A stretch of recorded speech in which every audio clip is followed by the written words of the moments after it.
3, 2, 1.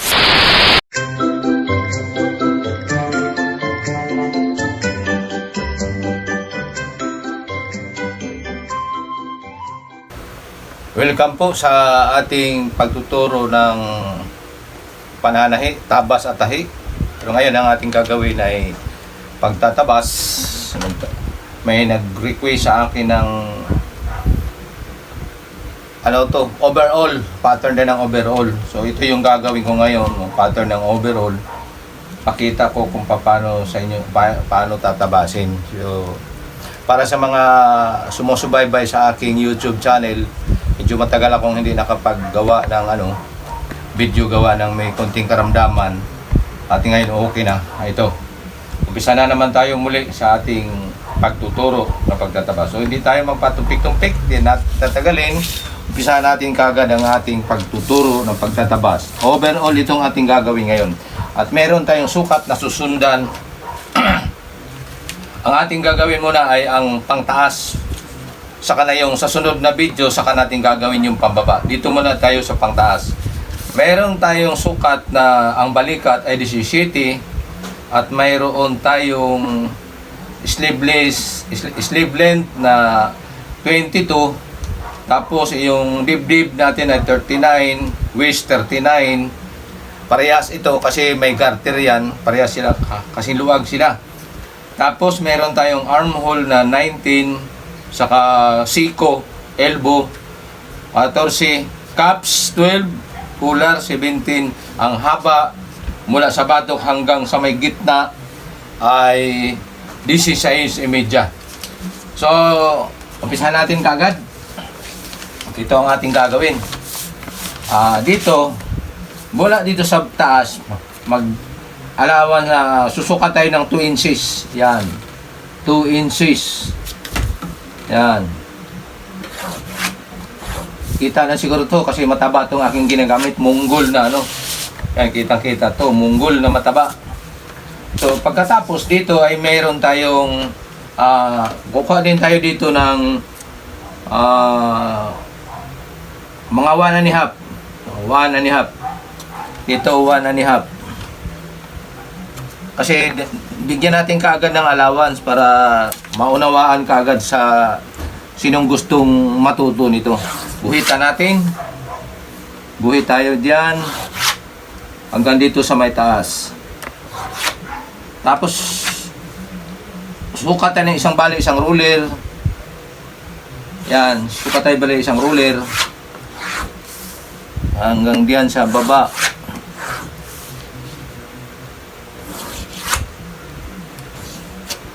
Tapos sukatan at guhitan din natin dito sa gitna.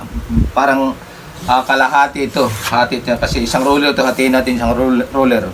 1 inch to 1 inch yan. Hatiin natin. Yan. Kasi dito tayo kukuha ng sukat sa back. At dito rin ang tagpuan ng butunis. Itong gitna na to. Kasi dito yung pinaka sukat sa ating ginagawa ngayon na dibdib at saka sa ating baywang. So, diretso tayo kaagad sa may shoulder natin na mayroon tayong shoulder na 17. So, kalahati ng 17 ay 8.5. 8.5. So, guhit tayo diyan 8.5 tapos plus allowance tayo ng tahi na half inch din. Yan. Pagkatapos natin magbigay ng allowance na half inch para sa kukunin natin ang ating sukat ng ating body na mayroong 39. Yung 39 dito natin kukuhanin ang ating neck hole. Ang kalahati ng 39 ay dito na matatagpuan sa 16, 19.5. So dito sa may 112, pag nakakita ka dito ng 18.5, yan ay 39. So dito, kita natin dito. Kasi malapit ito, 40, pagitan ng 6, 18 at saka 20, yan ay 19. So diyan tayo kukuha, tapos susuka tayo dito, guguhit tayo dyan, tapos magbuhat sa pinaguhitan natin dyan, atin itong guhitan ng patuwid. Pagkatapos aakyat mula dito, aakyat tayo ng 1 inch. Yan, 1 inch tayo. Tapos yung 1 inch natin, idiretso natin dito sa may guhit. Yung, yan, sa pangalawang guhit. Diretso natin. Yan. Yan. Yan. Tapos atin yang kurbahan para makita na natin kagad. Kurbahan natin. Yan.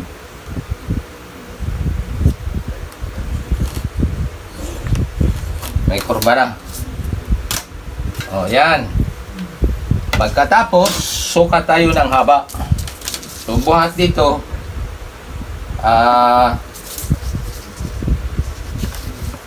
16. Yan ang haba natin, 16 and a half. So, dito tayo sa 16 and a half. Tapos, may allowance tayo ng tahi, 17. Half inch ang ating allowance sa pang-sewing allowance. Ganun din dito. Yan. 17. Yan. Tapos ating guhitan para kitang-kita yan. Maitim yan, oh.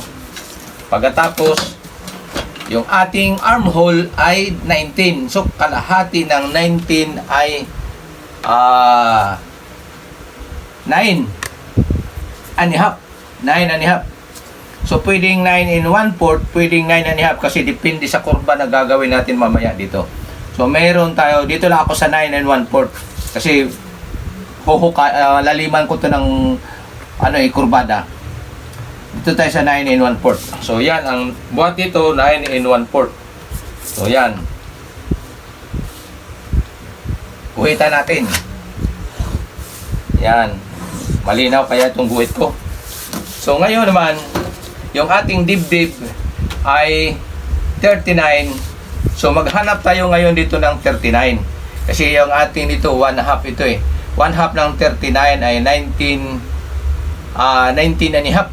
So, 19 and a half. Yung 19 and a half, yun ang 39. Ay, 19 and a half. So, linawin ko lang. 39. Para mas makita natin, para sigurado ha. Yan, 39. Ang kalahati ay 19 and a half. Yan, 19 and a half. So, dito yung 19 and a half, hanapin natin dito. Hanapin natin ang 19 and a half dito. Ayan.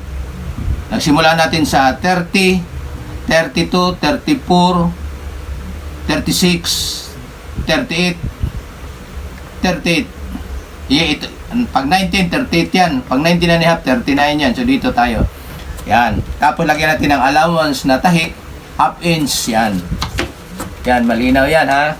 Tapos, yan ang ating, aatras lang tayo ng kahit mga 1 and a half.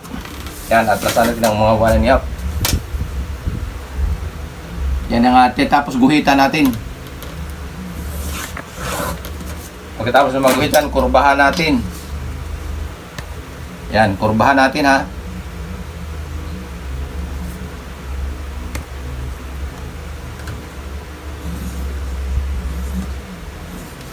Yan. Pagkatapos na makurbahan natin, dito na naman tayo sa baba.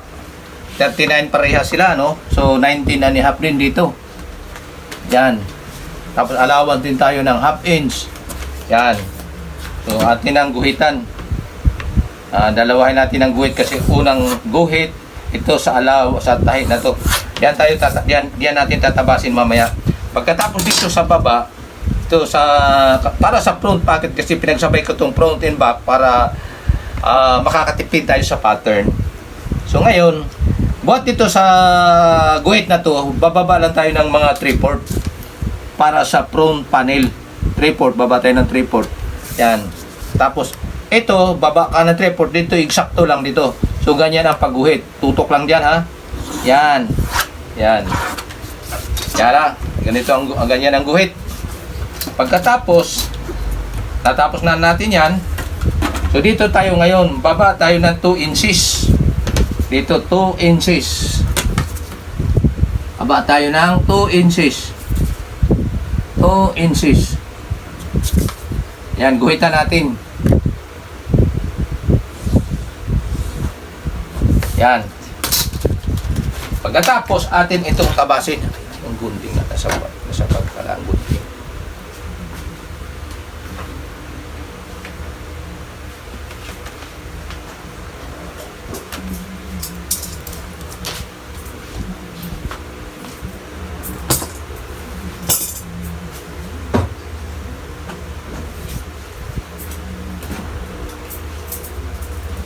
Kalimutan ko ang gunting ihanda. Kaya kinuha ko muna. Atin muna itong tabasin para maano natin. Babali natin yan kasi babaliin natin yan eh. Para matandaan natin hanggang saan yung front panel. Babaliin natin yan. Yan. So pagkabali natin ng ganyan, yan. Dito, tatandaan natin, lalapos lang tayo ng mga 1/8 at dito, sakto lang siya dito. Yan. Yan tayo magsimulang magkurbada ng para sa front panel.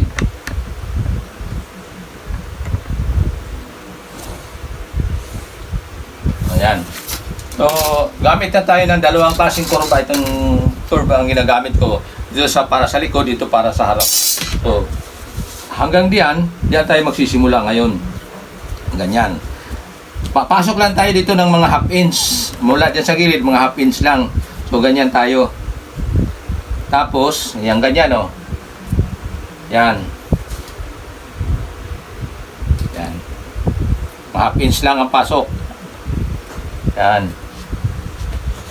Guhitan natin. Yan.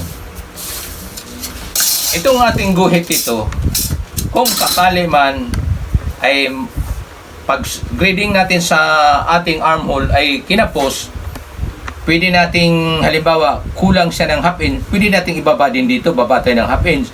Kung namang sumobra naman ang ating sukat sa pag-grading, tataas din tayo. So yun ang ating sistema pag nagtatabas ito. Hindi pa ito fix, meron itong adjustment in kaso kukulangin ka sa sukat sa armhole pag grading mo o di kaya sumobra. Dito tayo maka-adjust ngayon. So ating grading to kung ilan ang kanyang sukat. Mayroon tayong 19 na armhole. So ang ating pagsusukat mga padjak ay ano natin, magbibigay na tayo ng alawan distansya buhat dito sa may guhit na to. Distansya natin half inch. Guhit yan, half inch baba tayo. Pero papalok to tayo pag ganyan. Pero half inch ang ating distansya ha. Huwag natin kalimutan. Tulad ng ganyan yan Malayo. Malayo siya sa guhit. Kasi half inch ang distansya niya. Kasi yun ang ating pakain. Tapos pagdating dito naman, magbibigay din tayo ng half inch na pakain. So, baba tayo ng half inch dito sa dulo. Ang ganyan tayo. So 19. Ito ganun din. 19 tayo. So 19. So, may kaunti, 1/4 na lang. So, 1/4 lang ang kulang kasi 19, 18 3/4 eh. 18 3/4. So, merong 1/4. So, ibababa natin ang kaunti yan dito para makuha na natin yung 19. Mga 1/4 yung bababa natin. So, ganun lang ang gagawin natin. Ulitin natin ito ng kaunti. Baba tayo ng kaunti. Kasi 1/4 lang. At ganun din dito sa kabila. Sa front, bababa din tayo ng kaunti. Yan. Kung may eraser ka, burahay na lang natin yung ganyan. Basta na ipaliwanag ko na itong gilid na to, hindi pa siguradong fix ang ating pagsusukat ng armhole kasi depende sa lalim ng hukay natin. Kasi kung ninaliman ko pa ng mas malalim, kuha ko na yung sukat na 19.5. Kaso lang hindi ko nilaliman, half inch lang. Kung pumasok ko ng mga 1/4 pa, check na kuha ko na yung sukat na 19.5. So hindi na ako magbababa dito. So nagdidepende sa lalim ng ating pakain dito yung ating pagsusukat para makuha natin na eksakto. Pero basta maglalaro, pag 19 and a half, pag 19 ang ating armhole, na maglalaro ka lang sa 9 1/4 o 9 and a half. Ganun lang ang laro pagka nagkuha ka dito ng distansya sa armhole. So, yun ang ating pattern, ang ating sukat. At ito, kukunin na naman natin ang sukat sa armhole, neck hole, na kumbaga ang cooler ay 17. So, kalahati ng 17 ay 8 and a half. So, kalahati pa ng ng 8 and a half ay 4 and 1/4. So, kailangan dito meron tayong unang sukat 4 and 1/4 kahit 4. Yan, kahit 4. Yan, 4. Meron ako sukat na 4. Yan, dito. Tapos, babaliin natin. Dito, sukat na naman tayo uli ng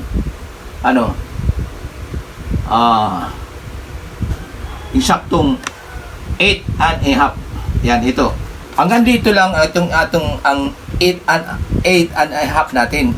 Kasi dito, magbibigay pa rin tayo ng allowance. Kasi dito yan nagsimula, pag ganyan. So, ganyan ang itsura ngayon pag natin, pag tinurbahan natin yan, pag nilagyan natin ng kular. Pagtabas natin sa ng kular. Dito. Ganyan lang ang ang itsura. Yan. Kasi pag nagtahi ka na, pakain mo yan dito mga 1/4 to 3/8 ang pakain. Malaki na nga yun 1/4 lang kadalasan ako pag nagpapakain ako dito para walang bukol-bukol sa ilalim. Yan. Kaya meron tayong guhit dito na sobra siya mga 1/4. So yan ang ating pattern ng overall pattern.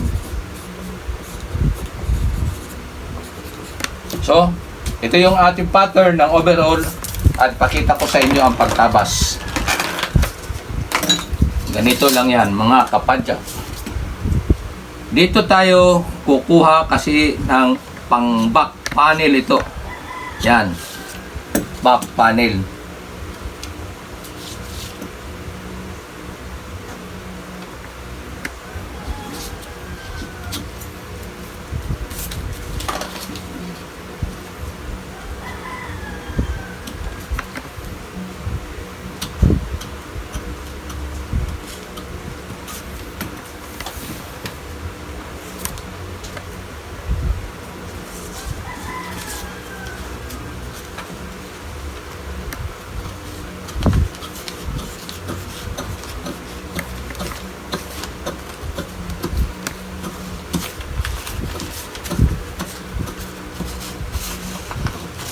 Nandito tayo sa pangalawang guhit dahil ito yung sewing allowance na half inch.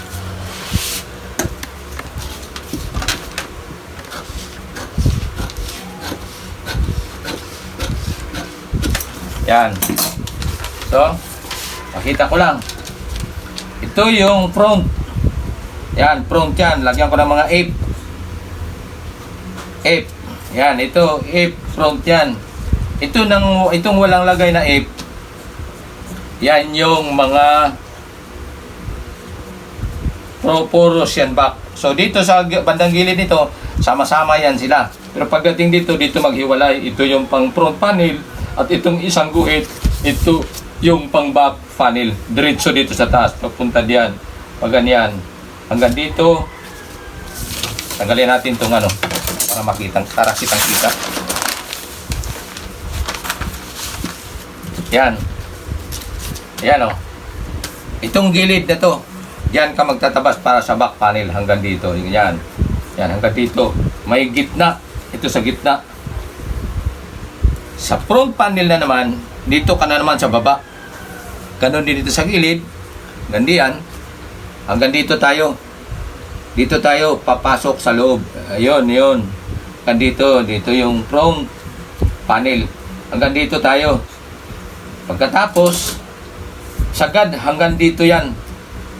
Guhit ka dito, magduduplicate ka, hanggang diyan duplicate. Tapos dito rin duplicate din dito. Duduplicate din dito kasi yan ang ibabali mamaya. Yan ang bali mamaya. Yan ganyan yan.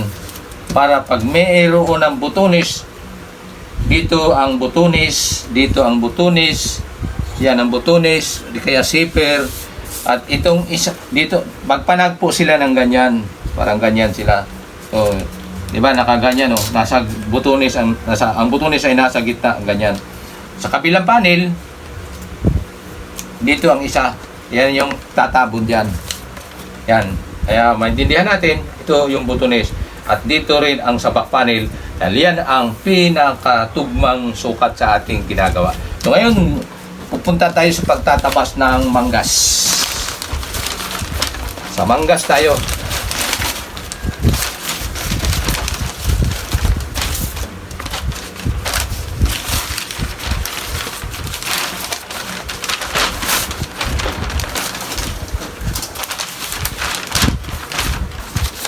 Sa manggas.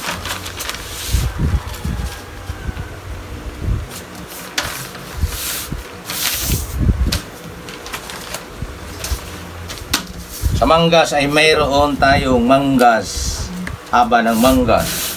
At pinaka-importante sa manggas, yung dito na naman sa taas, sa may kilikili. So ito yung ano natin, sukat natin.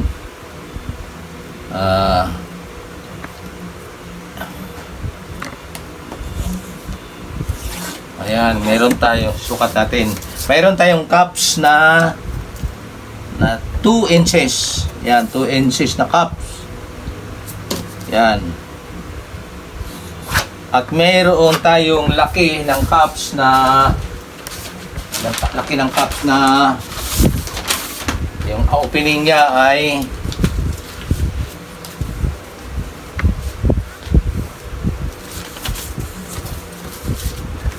ang cups ay 12. So 12 size. Ano? Size. Tapos sewing allowance, ay yan na yun siya. Pero, may pero ano, maggagawa tayo ng isa dito kasi dito tayo magpuputol. Yan, para maunawaan niyo mamaya. Diretsuhin na lang natin 1 inch. Hatiin natin ito. Kasi dito yung sewing allowance natin. Puputulin kasi natin yan. Kasi kaya ko ginaganyan para maunawaan ninyo na ito pala ang cups, ano. Tapos dito na naman tayo sa mismong manggas. Size yun. Size. Yung size na yon, magdagdag tayo ng palubo-lubo dito sa gilid. May palubo-lubo dito eh. Nakaganyan. Ilulupi parang ganyan. So 1 inch din ang dadagdag natin. 1 inch din. Yan. Tapos, sewing allowance, half inch. Magbugay tayo ng sewing allowance na half inch. So, yan yung kabuuan. Tapos, kukuhaan natin dito sa may, sa buhat dito, hanggang dito, sukatin natin, kukuha tayo ng kalahati, gitna, 7. Kalahati ng 7 ay 13.5. So, dito tayo mag-BB up mamaya, pag nag-B up tayo. So, may lalim lang tayo na mga kahit mga 3.5 lang, malalim na yan. 3.5 lang yung lalim ng ating biak. Yan, ganyan. Yan yung biak natin mamaya. Yung lagyan ng parang ganito, mamaya. Yung parang ganyan. Diba dito? Sa mga jacket, may mga ganyan. May mga ganyan. Yan siya. Yan. Ito sa gitna yan. So, ngayon, dahil ang ating sukat ay ang manggas ay 22, yung ating yung haba ng ating manggas 22. So 22. Sukat tayo ng 22.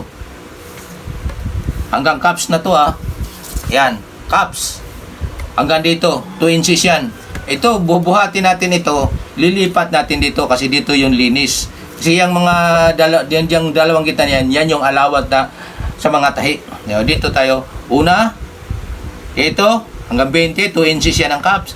Lipat natin dito. Yan. Tapos dito tayo magsukat ng 22. Yan, dito ang 22. Yan. Yan, 22. Lagyan natin din ng half inch na allowance para sa sewing allowance. So ngayon, susukatin na naman natin ngayon ang down para sa lalim ng ating kilikili. dito tayo magsimula mga kapadyak. Ang ating, dito tayo kukuha sa gitna ng, so kalahati ng dibdib, 39. So ang kalahati niyan, dito tayo magsusukat sa 1616. Hindi tayo sa 112, dito tayo sa 16. Ang kalahati ay 39. So dito tayo sa pagitan ng 18 at 20. Nandito yung 39. Kasi ang 20 ay 40 na yan, yung 18 ay 36. So dito tayo sa kalagitnaan. Tapos iiskwalahan natin, ituwid natin diyan. Tapos saka tayo gumuhit. Yan, saka tayo gumuhit. Ang ating armhole naman ay ganito ang pagkuha. Kasi ang armhole natin ay 19 pala ang ating armhole. So, atin na yung nag-reading na natin, may allowance na. So, dito ngayon tayo susukat. Dito sa may dito tayo pupuntarya sa may guhit na to. So, kukuha tayo ng kalahati ng 19 and a half. Kalahati ng 19 ay 9 and a half. Yan. 9 and a half. So, dito tayo ngayon kukurba tayo ng ganyan. Para madali lang, para sigurado tayo na walang labis, walang kulang. So, kahit lagpasan natin ng kaunti ng mga 1/8 o 1/4, malaki na yon. Kahit mga 1/8 lang, lagpas tayo ng kaunti, guguhit tayo dito. Dagdagan natin ng 1/2 inch para sa sewing line. Ano natin? Saka natin siya kurbadahan. Dito tayo magsimula ngayon, dito tayo magsimula sa ano na to. Sa guhit na yan. Yan o. Tapos dito sa pangalawa na kasi kasama na ang sewing alawan. Yan yung yan yung ating pag guguhit. Yan. Tapos dito guhitan din natin. Ganyan. Tapos kurbadahan natin. Sana ba yung isa? Ito. Kurbadahan natin. Yan. Pagkatapos nating mga kurbadahan dyan, tabasin na natin to.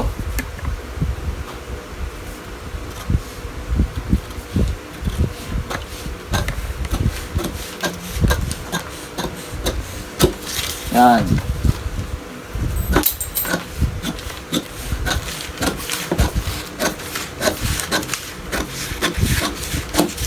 So, putulin na natin to dito kasi ito yung pinakasukat at ito ay sewing allowance. Kaya natin dito sa gitna tinabas. Ito na may allowance na to, dito na tayo puputol. Pero yan, isaktuhan na yan siya. Pagkatapos, dahil yan ay nandiyan yung nakalagay, atin lang itong duduplikitan dito sa ilalim. Kasi may bandang likod kasi ang ating harap kasi yan kaharap yan banda. Yung may parang arrow sa may bandang likod yan. So, guguhitan natin yan dyan. So, dito tayo talaga ang pinaka, yung pinaka ganyan. Dito yan. Natin.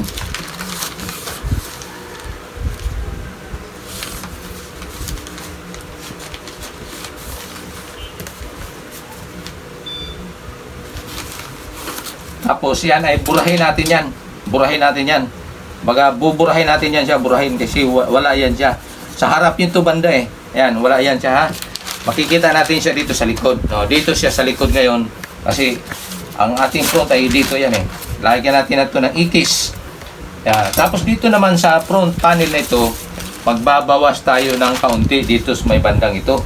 Magbabawas tayo ng kahit mga mga 1/2 lang. Baba natin ng kaunti, mga 1/2 lang. Bawasan natin.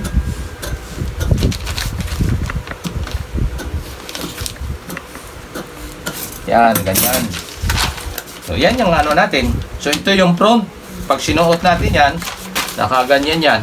So, nandito sa likod itong yung arrow. Ayan yung arrow na yan. Nandito sa likod. Nakaganyan. Ayan makita. Kasi nasa, lang yan